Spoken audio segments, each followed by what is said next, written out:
School take চ্যানেলে আপনাদের সকলকে স্বাগত। শিক্ষা সংক্রান্ত, স্কুলের অফিস সংক্রান্ত বিভিন্ন কাজের টিউটোরিয়াল এবং নতুন তথ্য পেতে সাবস্ক্রাইব করুন স্কুল টেক ইউটিউব চ্যানেল। আজ 2রা মে 2024 সালের মাধ্যমিক পরীক্ষার রেজাল্ট সকাল 9টায় প্রকাশ হয়ে গেছে। মাধ্যমিক পরীক্ষার নম্বর অনলাইনে দেখার পর অনেক ছাত্রছাত্রী খুশি হয়েছে, আবার অনেক ছাত্রছাত্রী খুশি হয়নি। এই পরিপ্রেক্ষিতে বোর্ডের তরফ থেকে পিপিএস এবং পিপিআর এর ব্যবস্থা করা হয়েছে। 2024-এর মাধ্যমিক পরীক্ষার পিপিএস এবং পিপিআর এর জন্য বোর্ডের তরফ থেকে একটি নোটিফিকেশন জারি করা হয়েছে। এই নোটিফিকেশনে বলা হয়েছে মাধ্যমিক পরীক্ষা 2024-এর পিপিএস এবং পিপিআর একটি নির্দিষ্ট ওয়েবসাইটের মাধ্যমে করতে হবে। www.wbbacdata.com এই ওয়েবসাইটের মাধ্যমে পিপিএস এবং পিপিআর এর অ্যাপ্লিকেশন করতে হবে। তবে অনলাইনের এই কাজটি সম্পূর্ণরূপে স্কুলকেই করতে হবে। এই পোর্টালটি আজ অর্থাৎ 2রা মের দুপুর 12টা থেকে শুরু হয়ে গেছে এবং আগামী 18ই মে পর্যন্ত এই পোর্টালে পিপিএস এবং পিপিআর এর অ্যাপ্লিকেশন করা যাবে। 18ই মে এর পরে কোনোভাবেই আর পিপিএস পিপিআর এর অ্যাপ্লিকেশন করা যাবে না। এই নোটিফিকেশনে বলা হয়েছে কোনো সাকসেসফুল ক্যান্ডিডেট যদি স্কুটনি অর্থাৎ পিপিএস করতে চায় সেক্ষেত্রে প্রত্যেকটি সাবজেক্টের জন্য 80 টাকা করে দিতে হবে। আগের বছর এই টাকা 40 টাকা ছিল, সেটি এবছর একেবারে বেড়ে গিয়ে ডবল হয়ে গেছে। আবার যদি কোনো আনসাকসেসফুল ক্যান্ডিডেট রিভিউর জন্য অর্থাৎ পিপিআর এর জন্য অ্যাপ্লাই করতে চায় সেক্ষেত্রে প্রত্যেকটি সাবজেক্ট পিছু 100 টাকা করে দিতে হবে। এই ফিজ আগের বছর 50 টাকা ছিল, এক্ষেত্রেও ডবল হয়ে গেছে। এক্ষেত্রে আরও বলা হয়েছে প্রত্যেকটি স্কুল প্রত্যেকটি ক্যান্ডিডেট পিছু ইনসিডেন্টাল এক্সপেন্স হিসাবে বাড়তি 2 টাকা করে নিতে পারে। পিপিএস এবং পিপিআর এর অ্যাপ্লিকেশন করার জন্য প্রত্যেকটি ছাত্রছাত্রীকে বিদ্যালয়ের মাধ্যমেই করতে হবে। এক্ষেত্রে সেই ছাত্রছাত্রী পিপিএস কিংবা পিপিআর কোনটি অ্যাপ্লাই করতে চায় সেটি একটি সাদা কাগজে অ্যাপ্লিকেশন করতে হবে। অ্যাপ্লিকেশনের সঙ্গে মার্কশিটের ফটোকপি দিতে হবে, সেই সঙ্গে যত টাকা লাগবে সেই টাকা বিদ্যালয়ে জমা দিতে হবে। ছাত্রছাত্রীরা পিপিএস এবং পিপিআর এর জন্য একটি প্লেন কাগজে বিদ্যালয়ে অ্যাপ্লিকেশন করবে। তারপর বিদ্যালয় নির্দিষ্ট ওয়েবসাইটের মাধ্যমে অনলাইনে পুরো প্রক্রিয়াটি সম্পূর্ণ করবে। কিভাবে অনলাইনে আমরা এই কাজটি করব আজকে আপনাদের লাইভ পোর্টালে দেখাবো। যে পোর্টালের মাধ্যমে পিপিএস এবং পিপিআর এর অ্যাপ্লাই করা যাবে সেই পোর্টালটি হলো wbbacdata.com। এই পোর্টালে নিচের দিকে দেখুন লগইন পেজ আছে এবং ডান দিকে উপরে লগইন অপশন আছে। এই লগইন অপশনে ক্লিক করে আমরা লগইন করতে পারবো। লগইন করার জন্য ইউজার নেম এবং পাসওয়ার্ড দিতে হবে। এক্ষেত্রে ইউজার নেম হবে আপনার বিদ্যালয়ের ইন্ডেক্স নাম্বার। ইন্ডেক্স নাম্বারের ক্ষেত্রে যদি কোনো লেটার আছে সেক্ষেত্রে সেই লেটারটি এখানে ক্যাপিটাল হরফে লিখতে হবে এবং বাকি নাম্বারগুলি পরপর লিখতে হবে। এখানে কোনো হাইফেন বা স্পেস হবে না এবং এক্ষেত্রে পাসওয়ার্ড হবে পাসওয়ার্ড অর্থাৎ ডিফল্ট অবস্থায় এই পোর্টালের জন্য পাসওয়ার্ড হচ্ছে পাসওয়ার্ডেই অর্থাৎ PASSWORD স্মল লেটারে লিখতে হবে, এখানে কোনো ক্যাপিটাল লেটার হবে না। তারপর আমরা এখানে লগইন অপশনে ক্লিক করব।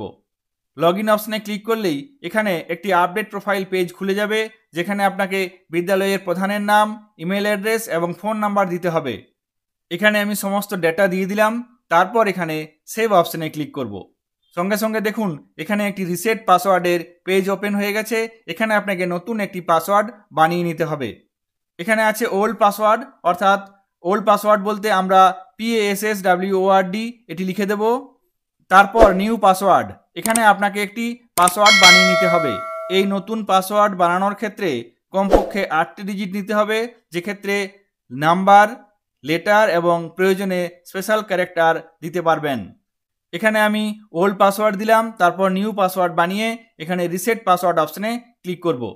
সঙ্গে সঙ্গে দেখুন এই পোর্টালের আপনার বিদ্যালয়ের ড্যাশবোর্ড ওপেন হয়ে গেছে।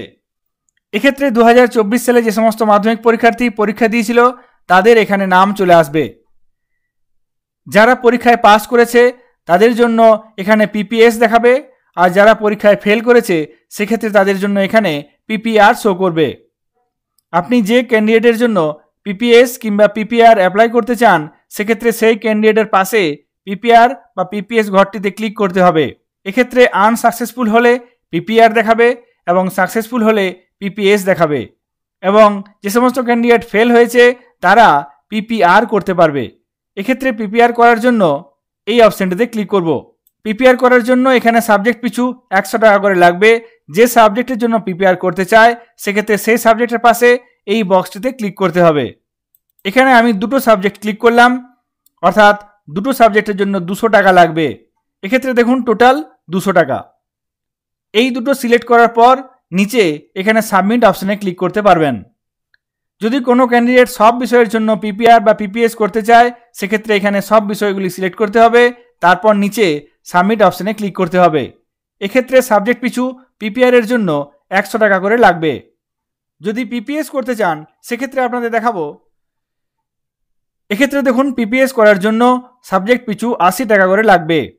এক্ষেত্রে যে সাবজেক্টের জন্য পিপিএস করতে চায় সেই পরিপ্রেক্ষিতে এখানে সাবজেক্টের পাশে যে বক্সটি আছে সেটিতে ক্লিক করতে হবে। এক্ষেত্রে আমি দুটো সাবজেক্ট ক্লিক করলাম, অর্থাৎ দুটো সাবজেক্টের জন্য 80 টাকা করে মোট 160 টাকা লাগবে।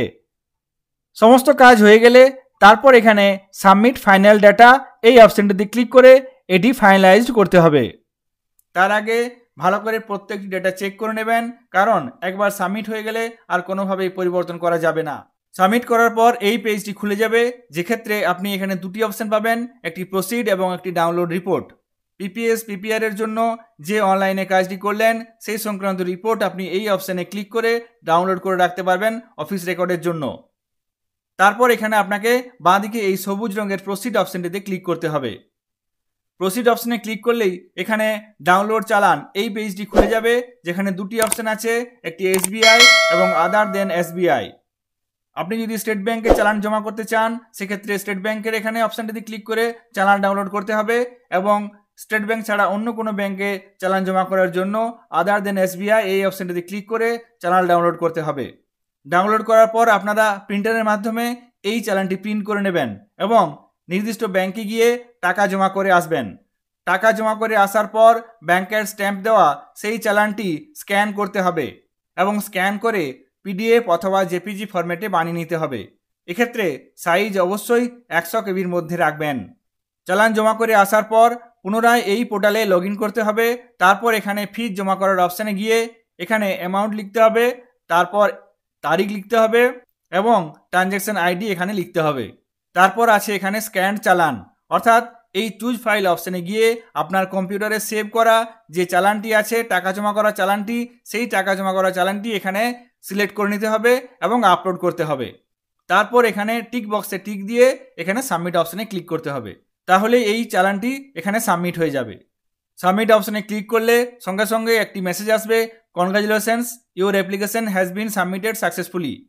অর্থাৎ আপনার বিদ্যালয়ের পিপিএস এবং পিপিআর এর জন্য অ্যাপ্লিকেশন সাবমিট হয়ে গেছে। এক্ষেত্রে এরপরে আর কোনো পরিবর্তন পোর্টালের মাধ্যমে করা যাবে না।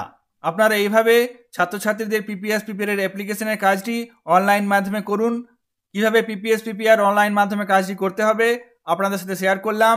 ভিডিওটি ভালো লাগলে অবশ্যই লাইক করবেন এবং চ্যানেলে নতুন হলে চ্যানেলটিকে সাবস্ক্রাইব করবেন। সকালে ভালো থাকবেন, সুস্থ থাকবেন। ধন্যবাদ।